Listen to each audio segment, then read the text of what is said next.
Don't try this at home. Full video. Vladimir Putin's official black BMW, very expensive car, by the way, hit head on crash. Let's look at that. Boom. There we go. Did you miss it? Sorry.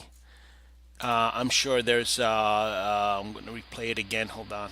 It happened right here, okay? Boom. That's it. Interesting. Interesting. So let me preface this video by saying this, okay? This video is not meant to scare you. It's meant to alert you. It's meant to keep you informed as to what's going on, as to what is conspiracy theory and fact. And also, if you ever see a hacker, don't beat them up. They prove a very vital service. Think of them as one of us behind a screen, a computer screen. Remember these words very carefully. So there are three systems on the infotainment network. One is the IC, that's the instrument cluster. That's the thing, the 8-inch screen above your steering wheel. Number two is the CID, the center information display, I think. It's a 17-inch touchscreen, which is the thing in the middle, the really cool laptop in your car. And then there's the gateway, which we illustrated here as somewhere on the dash, but it's actually attached to the PCB of the CID, but looks better that way. So IC, instrument cluster, CID, center information display, also known as the touchscreen, gateway. You don't have any direct link to the mechanism anymore. It's not a car, it's an appliance. Gavish? Oh! The video you're about to see is not bullshit. It's a Jeep Cherokee being hacked. Okay? Check this out real quick. Do it. Do it. Kill the engine. So we're killing the engine right now. It says park sense. Actually can't accelerate. I stomped on the gas, but the Jeep slowed to a crawl. It says 43 miles an hour, but I'm not going that fast. I turned on my hazard lights, but I was still stuck in the right lane with no shoulder to escape onto. Guys, I'm stuck on the highway. What did he say? I don't know, I think he's panicking.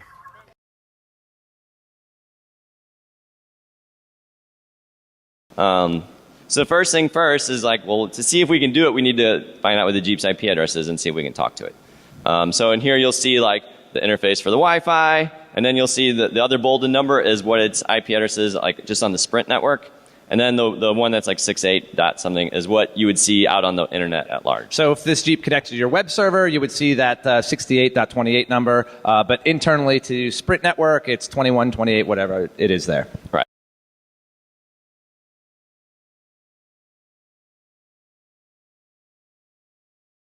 Control a number of things. Basically anything that the CID does, that touchscreen, we can now do.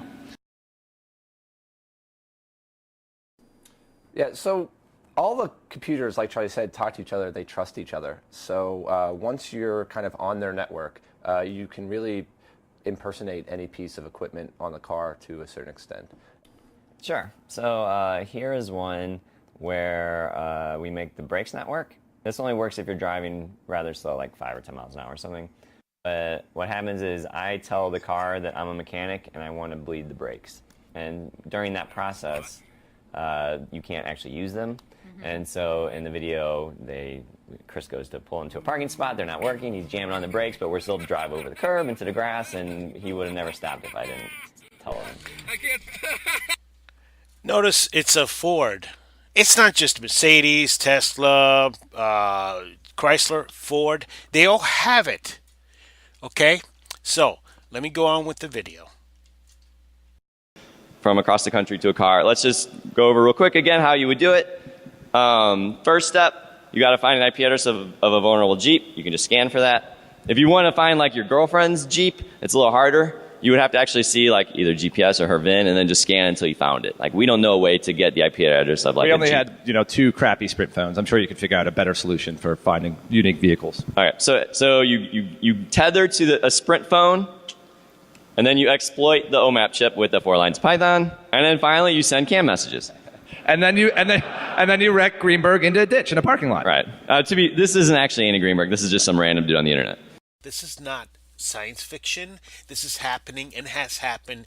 This is a standard. Look it up. It's called vehicular cloud networking. By the way, the way these vehicles connect now is the way that computers used to connect back in the 80s, believe it or not. It's called ad hoc or peer-to-peer networking.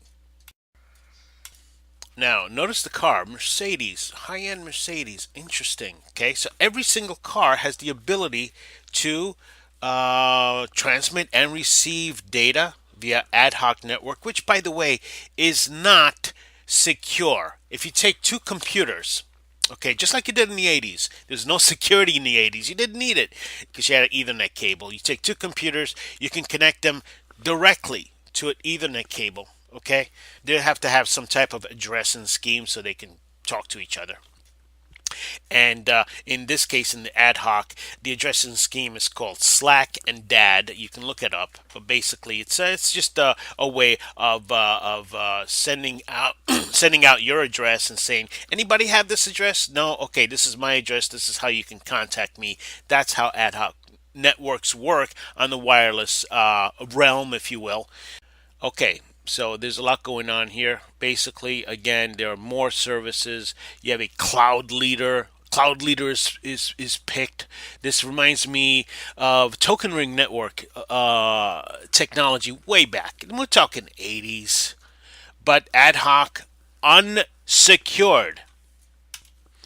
So again, the design principle of the principles of the vehicular cloud network is here and now, and that is the brain of your car that can be hacked, and can be changed. Listen, I I know quite a bit about cars. Let's just put it that way, okay?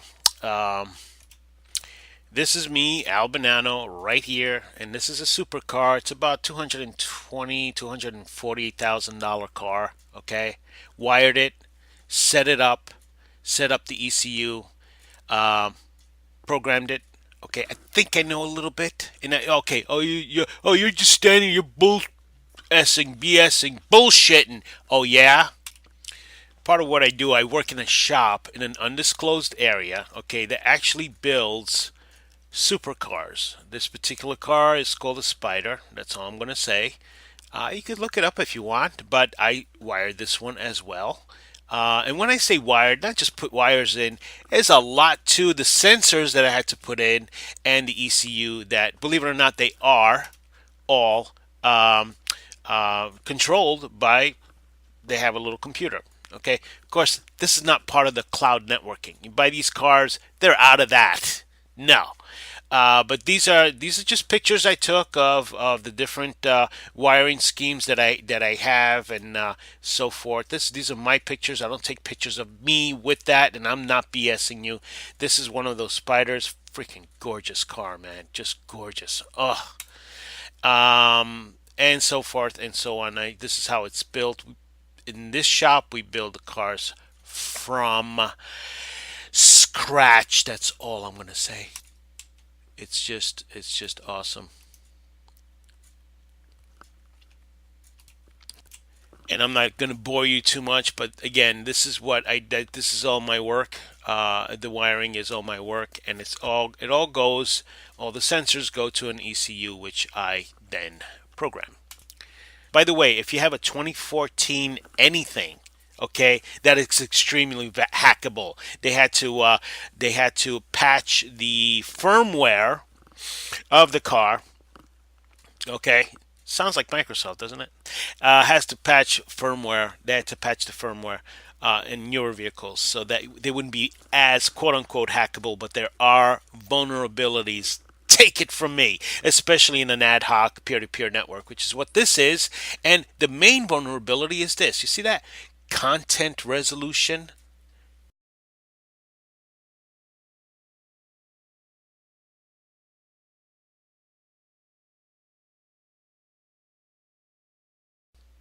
Privacy is another issue because let me tell you, you want to talk about Big Brother? Oh, Big Brother's salivating, okay?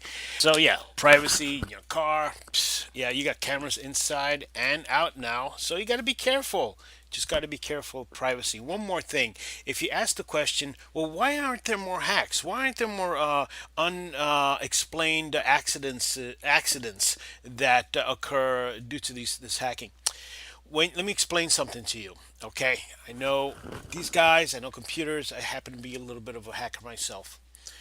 When you get to the level of being that good, okay, you don't care about killing somebody. You don't really. You don't, unless you're a total psychopath, and total psychopaths cannot get to that point because there's a specific mindset to hacking, and these people are mainly 100% ethical. In other words, they don't want to hurt you, but it's a badge of honor when they actually infiltrate something. Now, car companies pay big, enormous money, big bucks, if you can find such vulnerabilities. So that's what these guys do.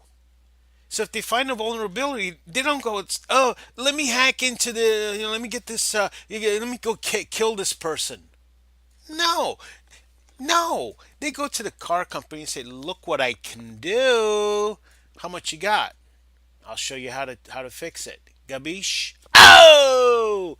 And now I'm going to end with just another very interesting car video. I said a Tesla could be hacked. Well, I end with this. Check this out. 哎，聂博，我们还能做到什么效果我们还可以在你变道的过程中突然关闭你的后视镜。 ？OK，好，那我们来试一下啊。好啊，开起来，好，现在我变道了啊，我变道了好。，你变。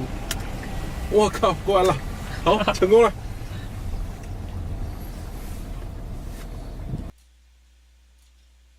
我们还可以在行驶过程中开启后备箱。行，那我们试试。好，好，我们开始了啊。